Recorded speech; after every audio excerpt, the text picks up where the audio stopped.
नमस्कार दोस्तों, आज का जो डिस्कशन हम करने वाले हैं वो है कॉन्स्टिपेशन यानी कब्जियत।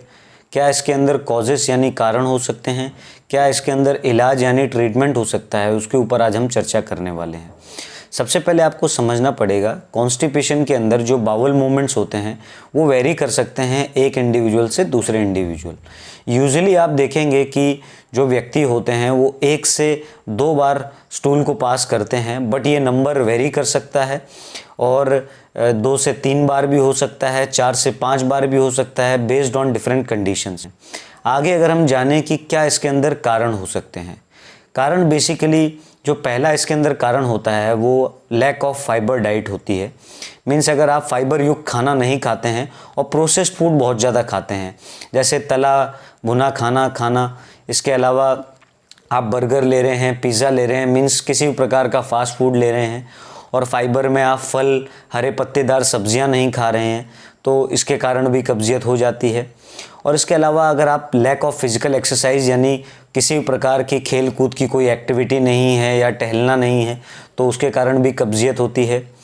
और पानी कम पीना, बेसिकली गुनगुना पानी कब्जियत में बहुत अच्छा रहता है, बट ठंडा पानी आप रेगुलरली पिएंगे तो कॉन्स्टिपेशन साबित नहीं होता है। इसलिए हमेशा एक वार्म वाटर की टेंडेंसी होनी चाहिए और ज़्यादा पिएं पानी, उसकी मात्रा बढ़ाएं।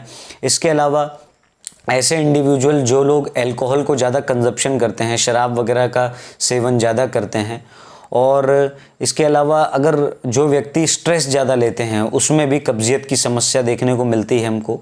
और कुछ अदर कंडीशंस हैं जैसे कि प्रेगनेंसी है, प्रेगनेंसी में भी कॉन्स्टिपेशन यानी कब्जियत काफ़ी ज़्यादा कॉमन होता है। इसके अलावा कुछ ऐसे रोग हो सकते हैं गैस्ट्रोइंटेस्टाइनल डिसीज़ के, जिसके कारण भी कब्जियत रह सकती है, या फिर किसी भी प्रकार के न्यूरोलॉजिकल डिसऑर्डर, उसमें भी ये देखा जाता है कि उन लोगों को भी कब्जियत की टेंडेंसी बढ़ सकती है। और या आप किसी प्रकार का मेडिकेशन लेते हैं, बिकॉज अगर आप मेडिकेशन ले रहे हैं, जैसे अगर आप आयरन की टैबलेट्स ज़्यादा लेते हैं, तो इन लोगों में ज़्यादातर यही देखा जाता है कि कब्जियत होने का चांस काफ़ी ज़्यादा बढ़ जाता है।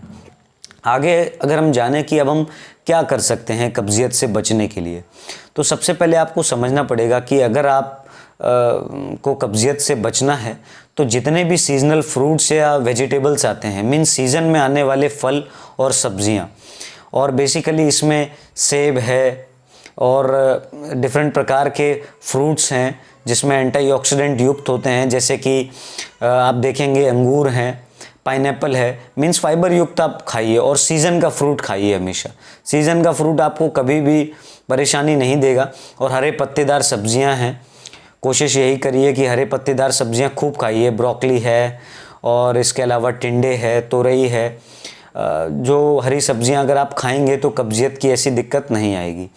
इसके अलावा जो सेकंड पॉइंट है, drink plenty of water, means पानी तो खूब पीजिए, और जो आपको बताया गया है कि हल्का सा गुनगुना पानी पिएंगे तो बहुत अच्छा इसके अंदर होता है। इसके अलावा आप देखेंगे हेल्दी फैट्स लीजिए हमेशा। फैट्स आप कई बार फास्ट फूड वाला फैट्स आप कंज्यूम करते हो, जिसके कारण कब्जियत बढ़ जाती है और कई और प्रकार की परेशानी हो जाती है, जैसे कोलेस्ट्रॉल का बढ़ना, लीवर में एसजीपीटी के लेवल्स का बढ़ना। तो ये सब समस्याएं देखने को मिल सकती हैं, बट इन सबको कंट्रोल करने के लिए आपको डाइट में अपने परिवर्तन लाना बहुत ज़्यादा ज़रूरी है। और इसके अलावा हेल्दी फैट्स में जैसे आप देखेंगे कि नट्स है, और या सीड ऑयल जो होता है वो भी बहुत अच्छा होता है, ऑयल सीड्स बेसिकली।